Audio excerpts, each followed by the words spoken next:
সুপ্রিয় শিক্ষার্থী বন্ধুরা, আসসালামু আলাইকুম সকলকে। এসএসসি ও সমমান পরীক্ষার ফলাফল প্রকাশের পর এখন শিক্ষার্থীদের সবচেয়ে গুরুত্বপূর্ণ কাজ হলো একাদশ শ্রেণীতে ভর্তি হওয়া।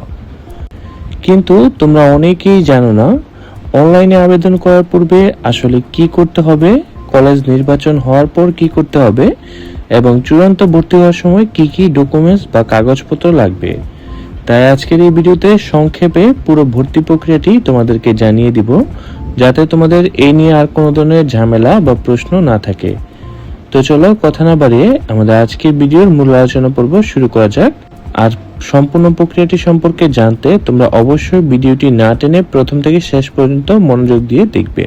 তো কলেজ ভর্তির ক্ষেত্রে প্রথম ধাপ হলো অনলাইনে আবেদন করা।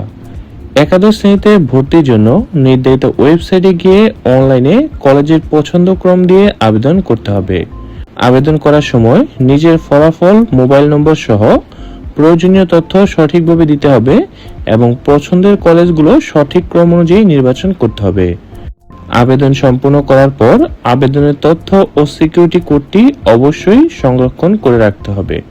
তারপর নির্ধারিত সময়ে ভর্তির ফলাফল প্রকাশ হবে এবং ফলাফল প্রকাশের পর তুমি অবশ্যই কোন কলেজে নির্বাচিত হয়েছ বা ভর্তির যোগ্যতা রয়েছে তোমার তা দেখতে পারবে। আর তুমি যেই কলেজটিতে নির্বাচিত হবে তার পরবর্তী ধাপ হবে সেই কলেজে তোমার ভর্তিটি নিশ্চয়ন করা, অর্থাৎ মাইগ্রেশনের যে প্রসেসটি রয়েছে তা বন্ধ করে ওই কলেজে ভর্তিটি নিশ্চয়ন করতে হবে। শুধু কলেজে নির্বাচিত হলেই কিন্তু পুরো ভর্তি প্রক্রিয়াটি শেষ হয়ে যায় না, নির্ধারিত সময়ের মধ্যে অবশ্যই নিশ্চয়ন সম্পূর্ণ করতে হবে। নিশ্চয়ন সম্পূর্ণ করার পর কনফার্মেশনের কপি সংগ্রহ করে রাখতে হবে। এরপর নির্ধারিত সময় অনুযায়ী নির্বাচিত কলেজে গিয়ে চূড়ান্ত ভর্তি প্রক্রিয়া সম্পূর্ণ করতে হবে। এবার সেই কলেজে যাওয়ার সময় তোমার কি কি ডকুমেন্টস বা কি কি সাথে নিয়ে যেতে হবে। প্রথমে সঙ্গে রাখতে হবে এসএসসি এর মূল অ্যাডমিট কার্ড, মূল রেজিস্ট্রেশন কার্ড, মূল মার্কশিট বা একাডেমিক ট্রান্সক্রিপ্ট বা প্রশংসাপত্র, পাশাপাশি জন্ম নিবন্ধনের ফটোকপি, পিতা ও মাতার এনআইডি কার্ডের ফটোকপি এবং প্রয়োজনীয় রঙিন ছবি।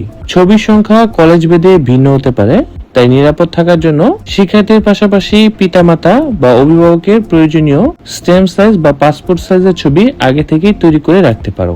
এছাড়াও অনলাইন রেজাল্ট এবং কনফার্মেশনের রঙিন প্রিন্ট কপি সঙ্গে রাখবে।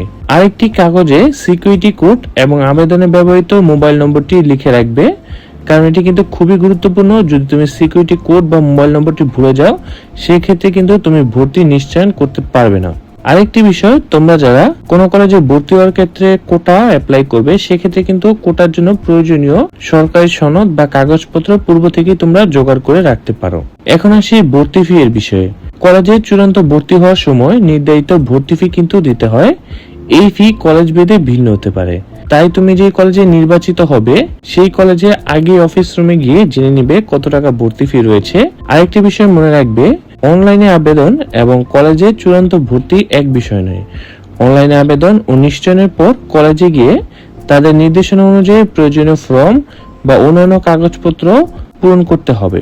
সর্বশেষে গুরুত্বপূর্ণ একটি পরামর্শ হচ্ছে, তোমার প্রয়োজনীয় সকল কাগজে অন্তত 3 থেকে 4 সেট ফটোকপি করে রাখবে, কারণ ভর্তি হওয়ার সময় কিছু কাগজপত্র জমা দিতে হতে পারে এবং ভবিষ্যতে সব কাগজপত্র আবার প্রয়োজনীয় হতে পারে। তাই কলেজ যাওয়ার আগে একটি ফাইলে মূল কাগজপত্র এবং প্রয়োজনীয় ফটোকপি, ছবি, অনলাইন রেজাল্ট, কনফার্মেশন এবং অন্যান্য প্রয়োজনীয় কাগজপত্রগুলো গুছিয়ে নিয়ে যাবে।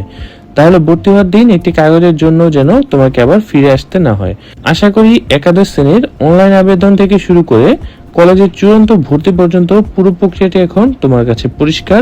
ভিডিওটি যদি তোমার উপকারী মনে হয় তাহলে লাইক করো এবং বন্ধুদের সাথে শেয়ার করো এবং একাদশ শ্রেণীর ভর্তি সংক্রান্ত সর্বশেষ তথ্য পেতে চ্যানেলটি সাবস্ক্রাইব করে রাখার অনুরোধ রইল।